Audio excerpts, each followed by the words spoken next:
warahmatullahi wabarakatuh. Perkenalkan, nama saya Tati Mariati, guru mata pelajaran Fikih MA PGM Sukabumi, sekaligus sebagai mahasiswa PPG dalam jabatan BID 1 2025 di Universitas Islam Negeri Sunan Ampel, Surabaya, dengan nomor induk mahasiswa 0621082492 dan nomor peserta 081426006144. Pada hari ini, Jumat 9 Mei 2025, saya akan melaksanakan uji kinerja praktek pembelajaran kelas 10 dengan materi ajar jual beli dalam Islam. Sebagaimana prosesnya, mari kita saksikan. Waalaikumsalam warahmatullahi wabarakatuh. Bagaimana kabarnya, anak-anak? Baik. Alhamdulillah ya. Untuk selanjutnya berdoa dulu, dipimpin oleh ketua kelas. Silakan berdoa. Sebelum pembelajaran dimulai, mari kita baca doa bersama-sama. Bismillahirrahmanirrahim. Rabbi zidni ilman warzuqni fahman wasi'a. Assalamualaikum warahmatullahi wabarakatuh. Waalaikumsalam warahmatullahi wabarakatuh. Sebelum dilanjut, coba dicek dulu untuk kebersihannya. Lihat ke bawah, apakah masih ada sampah? Tidak ada, alhamdulillah. Terus dicek dulu kerapihan bajunya, sudah rapi apa belum? Terus dicek dulu rambutnya, bagi cowok udah rapi apa belum? Sudah dicek ya, alhamdulillah rapi. Terima kasih atas kerapihannya, terus kebersihannya. Baiklah, untuk menambahkan rasa nasionalisme, kita silakan berdiri, anak-anakku sayang, untuk menyanyikan lagu Indonesia Raya.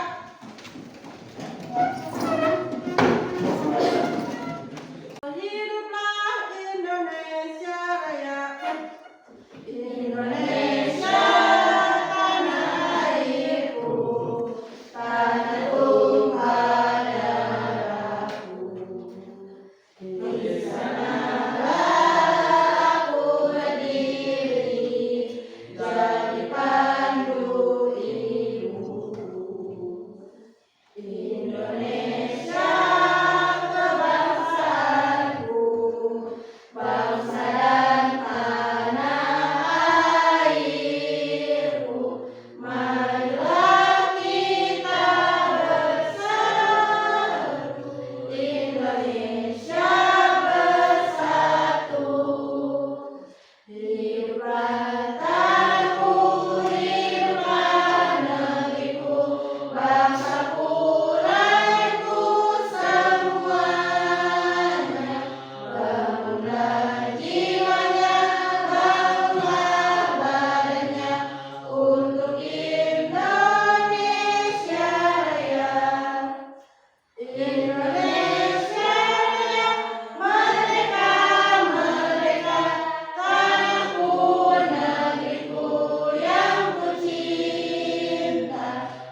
beli, menyebutkan contoh jual beli yang sah dan tidak sah, meneladani prinsip jual beli yang jujur dan adil. Selanjutnya pengertian jual beli itu coba apa?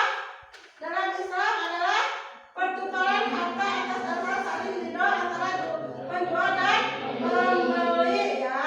Jadi kalau membeli itu kita dengan ikhlas ya ridho. Kalau jajan kan kita yang menentukan mau jajan apa. Itu namanya jual beli. Lihat gambarnya tuh itu membeli buah ya. Terus dalilnya Allah menghalalkan jual beli dan mengharamkan riba.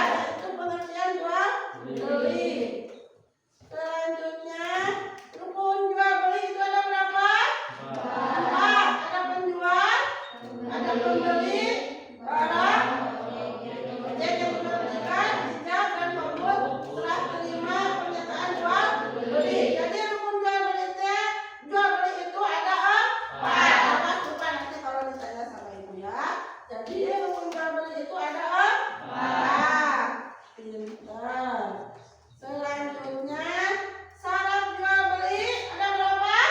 Ada 4. Penjual dan pembeli berakal sehat dan baik. Anak-anak tidak boleh jajan nggak? Boleh. Anak disesuaikan anak-anak. Penjual dan pembeli berakal sehat dan baik itu yang khusus uangnya besar ya. Jadi tidak boleh menyuruh anak kecil ya. Kalian sudah bisa disuruh ya untuk membeli barang yang banyak ya ke Alfa ataupun ke warung ya. Terus barangnya halal dan jelas spesifikasinya. Maksudnya di sini barang yang halal itu kelihatan ya ada di warung. Kalian kan tidak mau kalau membeli barang yang haram? Tidak ya. Jadi jelas barangnya ada, spesifiknya ada ya. Seperti contoh di gambar itu ada penjual dan pembeli sedang ngobrol ya itu. Terus harga disepakati kedua belah pihak. Kalau dari warung misalnya mau beli roti itu sudah ada ya tertera harganya. Udah, jadi kalian tidak boleh menawar karena harganya sudah pas ya. Jadi harga sudah disepakati kedua belah pihak. Jadi kalian tidak boleh menawar karena harganya sudah ada di sudah disepakati ya, sudah di label. Kalau jajan ke apa sudah ada ya, jadi kita tidak boleh menawar ya jajannya. Terus setelah terimanya ijab kabulnya dilakukan, suka dilakukan tidak?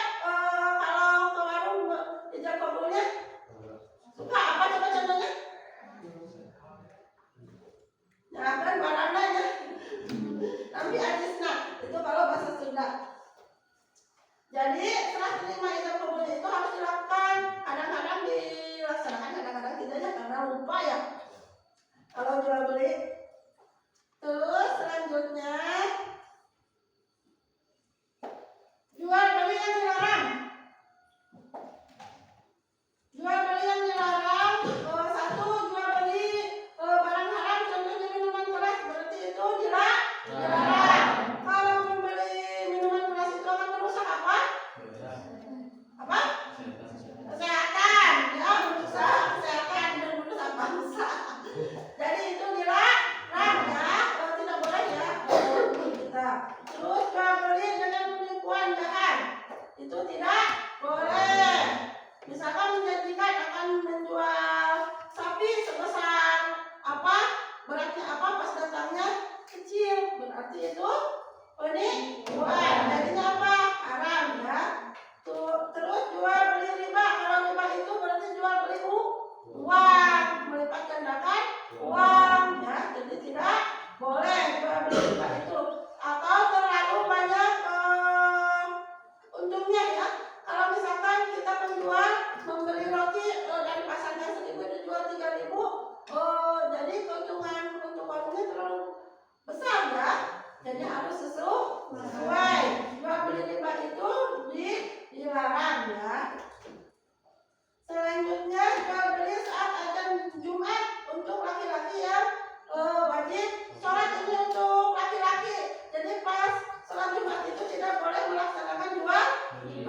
Misalkan kalau tulisannya 1.000 dijual 2.000 kan pembeli tidak kecewa.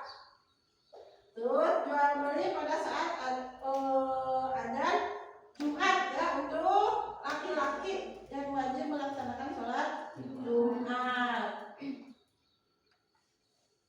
Sampai di sini ada yang ditanyakan? Tidak ada, udah pas ya. Udah pas. Coba untuk mengurangnya lagi. Kalau rukun jual beli itu ada berapa tadi rukun jual beli yang pertama? Ada 4 apa saja? Menjual, membeli, barang apa yang dibelikan tidak kabur ya. Terus untuk mengingat kembali syarat jual beli itu apa? Penjualan membeli barang sehat dan balik itu untuk belanja yang besar ya, tidak boleh menyuruh anak kecil. Terus barang yang halal dan jelas spesifikasinya. Terus yang ketiga akan disepakati kedua belah pihak. Terus serah terima. Terus tadi yang tadi itu ya macam-macam jual beli yang sah dan yang dilarang ya. Terus etika jual beli harus apa etikanya? Penjual dan pembeli harus jujur. Terus apa? Amanah. Terus lagi tidak mengurangi timbangan. Terus apa lagi? Menghindari sumpah palsu. Jadi kalau membeli itu tidak harus jujur ya, penjual dan pembeli. Tapi pembelinya pasti jujur saja. Tapi yang banyak curang itu penjual. Misalkan beli jeruk sekilo, pasti kilo lagi di rumah jadi 9 on. Nggak ada sekon. Berarti jujur apa tidak itu? Tidak ya. Sudah mengerti sampai di sini? Sudah, alhamdulillah ya. Untuk selanjutnya kita melaksanakan itu kerja kelompok tentang jual beli ya. Silakan kelompoknya di kondisikan. Monggo dikondisikan kelompoknya.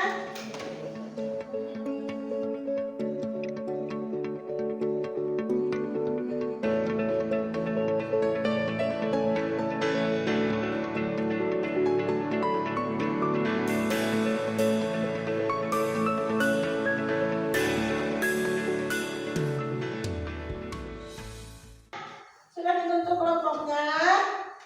Kasusnya seorang pedagang menjual buah yang bagian dalamnya busuk tapi tidak memberitahu pembeli. Pertanyaan diskusi, apakah jual beli ini sah? Bagaimana seharusnya pedagang bersikap? Jadi kalian harus menjawabnya apakah sah atau tidak. Sekarang silahkan dikerjakan.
Coba menurut kelompok 1 apa jawabannya?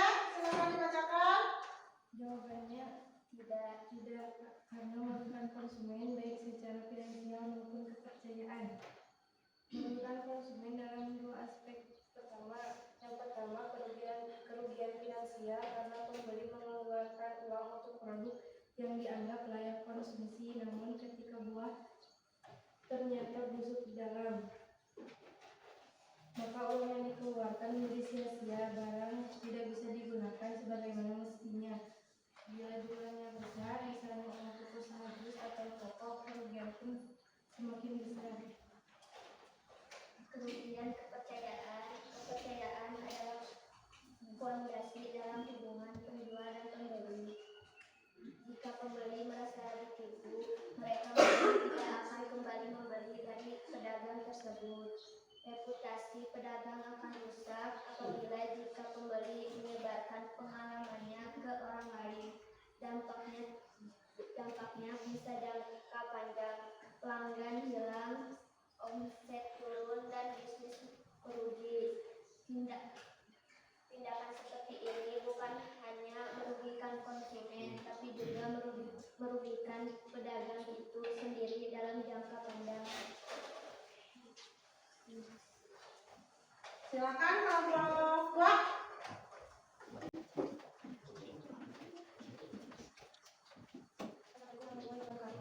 Waalaikumsalam warahmatullahi wabarakatuh. Perkenalkan kami dari kelompok 2, nama anggota kami Aulia, Ayu, Nursifa, Sulistina, Isma. Dan kami akan menjawab dari pertanyaan yang tadi. Menurut reputasi perdagangan di mata pelanggan, jika hal ini terbongkar, reputasi adalah aset penting dalam dunia pedagang. Jika seorang pedagang dikenal tidak jujur, pelanggan akan kehilangan kepercayaan. Sekali kepercayaan hilang, sangat sulit untuk mendapatkan kembali. Konsumen bisa menyebar pelanggan buruk kepada keluarga, teman, bahkan di media sosial. Hal ini memperburuk citra pedagang di mata publik.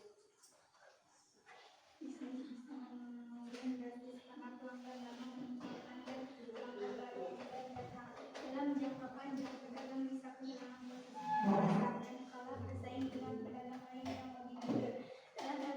Dalam era informasi saat ini, satu keluhan bisa menyebar dengan cepat, maka menjaga kejujuran dan kualitas pedagang adalah langkah terbaik untuk mempertahankan dan meningkatkan reputasi. Ya, terima kasih. Dikumpulkan. Silakan. Dari kami, wassalamualaikum warahmatullahi wabarakatuh. Waalaikumsalam warahmatullahi wabarakatuh. Silakan kelompok 3. Depan.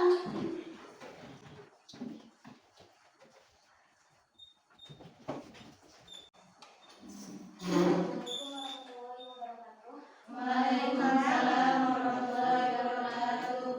Kami dari kelompok 3 akan menjawab pertanyaan tadi.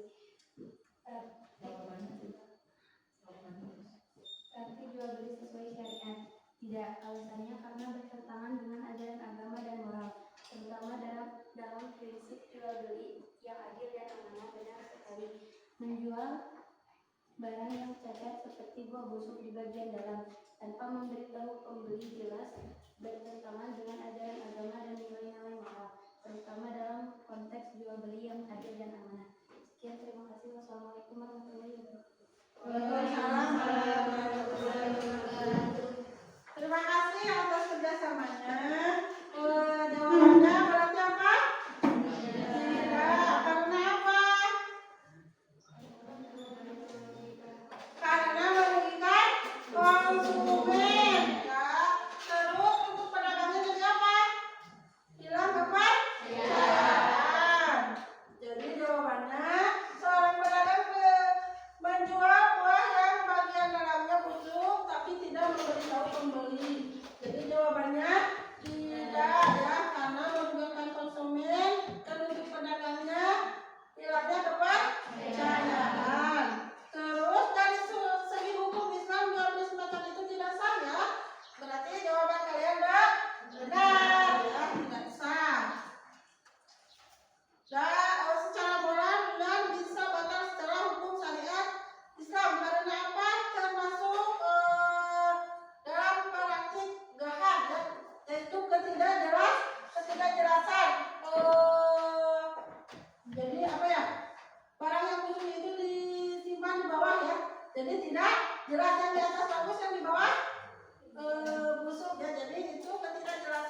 Jelas ya.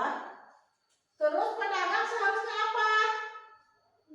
Jujur dan transparan, bahwa buah yang dijual itu ada sebagian yang bagus, ada sebagian yang busuk. Apakah mau membeli atau tidak? Seharusnya begitu ya, tapi tidak ada ya, tidak, jarang-jarang ya yang diucapkan tidak itu. Karena penjual ingin mendapatkan keuntungan ya. Terus seharusnya pedagang itu memberi pilihan mau dibeli atau tidak ya, tapi jarang-jarang ya, jarang diucapkan itu. Terus pedagang itu seharusnya mengutamakan etika bisnis ya, seharusnya, tapi tidak dipakai karena dia ingin mendapatkan keuntungan. Apakah itu jujur? Tidak ya, jadi tidak mengutamakan kejujuran dan amanah dalam Islam. Terus tidak memanfaatkan normanya ya. Jadi pedagang itu seharusnya jujur dalam penjualan sehingga pembeli itu merasa dihargai karena barangnya bagus. Kan kalau kita beli barangnya bagus pasti beli lagi kan? Beli. Kalau barangnya tidak bagus, tidak akan beli lagi karena kemarin juga buahnya busuk ya. Jadi jawabannya semuanya benar. Ya, jadi jawabannya tidak. Tepuk semangat dulu coba. Tepuk semangat. Semangat.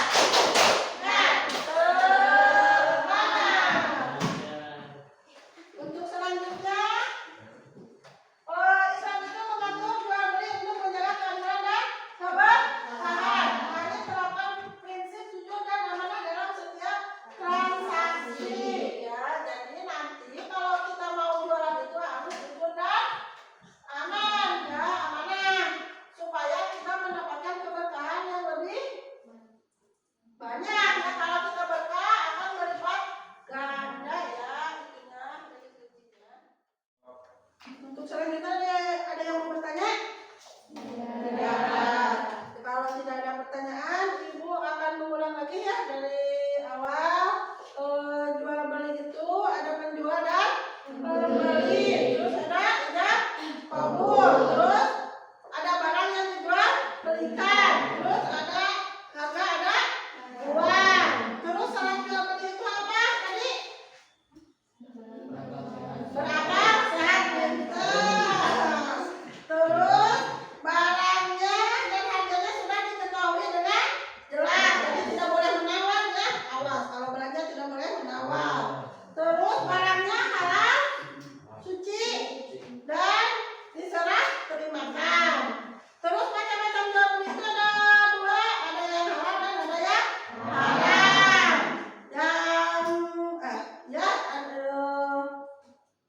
Terus yang halal itu memenuhi syaratnya ada ya. Terus yang haram itu tadi apa?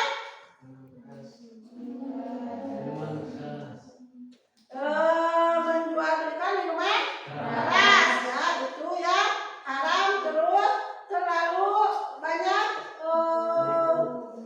menipu, bukan terlalu banyak menipu, terus terlalu banyak mendapatkan keuntungan riba ya, itu tidak boleh. Terus menipu, terus apa lagi satu lagi? Ketika sholat Jumat itu tidak boleh melakukan transaksi jual beli bagi bapak atau laki. Sudah mengerti? Mengerti ya. Itu mungkin pembelajaran fikih tentang jual beli ya. Pembelajaran hari ini dicukupkan sampai sekian. Terima kasih atas kehadirannya dan kekompakannya, kekondusifannya. Bertemu lagi minggu depan. Sekian, assalamualaikum